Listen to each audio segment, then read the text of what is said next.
ملک عراق میں ایک شہر بابل کے نام سے مشہور تھا، جہاں پہ حضرت ابراہیم خلیل اللہ کو آگ میں ڈالا گیا تھا۔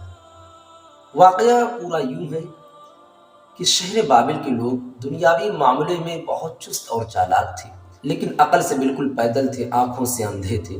وہ لوگ پتھر کو اپنے ہاتھوں سے تراشتے اور اسے مورتی کا شکل دے دیتے اور اسے ہی اپنا خدا مانتے، اسی کی پوجا کیا کرتے تھے۔ خدا وحدہ لا شریک نے ان کی ہدایت کے لیے وہاں پہ حضرت ابراہیم خلیل اللہ کو پیدا فرمایا۔ حضرت ابراہیم خلیل اللہ نے ان لوگوں کو سمجھانا شروع کیا کہ اے لوگوں، تم لوگ جس کو پوجا کرتے وہ بے اختیار ہے، ذرا سوچو تو صحیح، اس کو تم اپنے ہاتھوں سے خود بناتے ہو، اور خدا کو کوئی بنا نہیں سکتا ہے۔ خدا پاورفل ہوتا ہے، طاقتور ہوتا ہے، تم اسے اپنے ہاتھوں سے بناتے ہو، بنانے کے بعد اس کی تم پوجا کرتے ہو، یہ بہتر نہیں ہے۔ تم لوگ چاند کی پوجا کرتے ہو، سورج کی پوجا کرتے ہو، آگ کی پوجا کرتے ہو، پتھروں کی پوجا کرتے ہو، زمین کی پوجا کرتے ہو۔ ارے تم اس خدا کی پوجا کرو جو چاند کو نکالتا ہے، سورج کو ڈبوتا ہے۔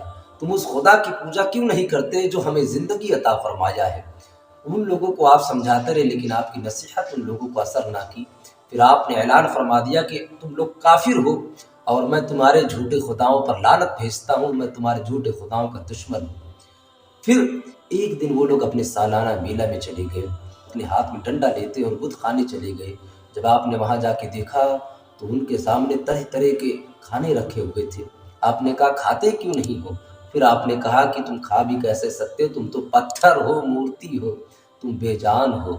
حضرت ابراہیم خلیل اللہ نے سارے چھوٹے چھوٹے بتوں کو توڑ کر بڑے بت کے ہاتھ میں ڈنڈے کو رکھ کر آپ واپس ہو گئے۔ جب یہ لوگ اپنے میلے سے لوٹے ہیں اور بت خانے گئے ہیں پوجا کرنے کے لیے، تو کیا دیکھتے، بہت بھیانک منظر ہے۔ دیکھنے کے بعد سب کی چیخیں نکل گئی، حیرت زدہ ہو گئے، افراتفری کا ماحول مچ گیا۔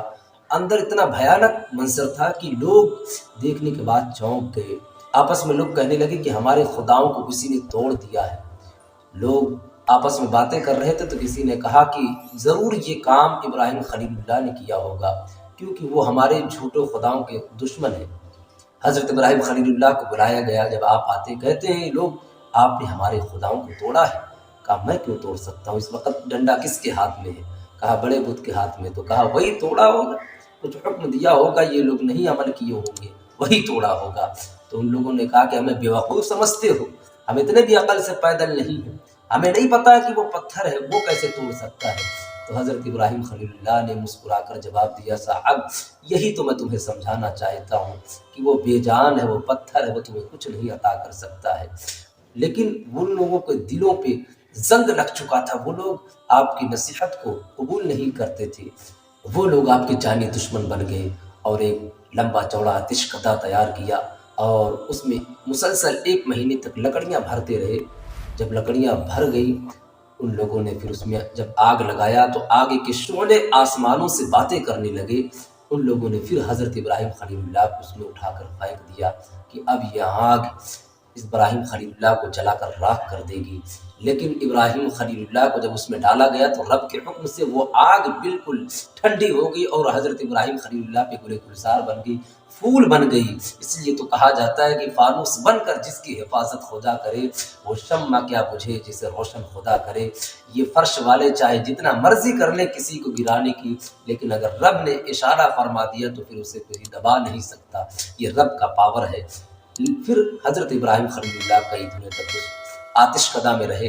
کچھ دنوں کے بعد اس میں سے آپ باہر جب نکلتے ہیں، بابل کے لوگ حیرت زدہ ہو گئے کہ آگ نے ابراہیم کو جلایا کیوں نہیں۔ وہ لوگ تعجب میں پڑ گئے، رب کے اس قدرت کو دیکھنے کے بعد بھی وہ لوگ ایمان نہیں لائے اور وہ لوگ مسلمان نہیں ہوئے۔ حضرت ابراہیم خلیل اللہ وہاں سے ملک شام چلے گئے اور اللہ رب العزت نے بابل کے لوگوں پر اپنا عذاب نازل فرمایا، وہ لوگ نیست و نابود ہو گئے۔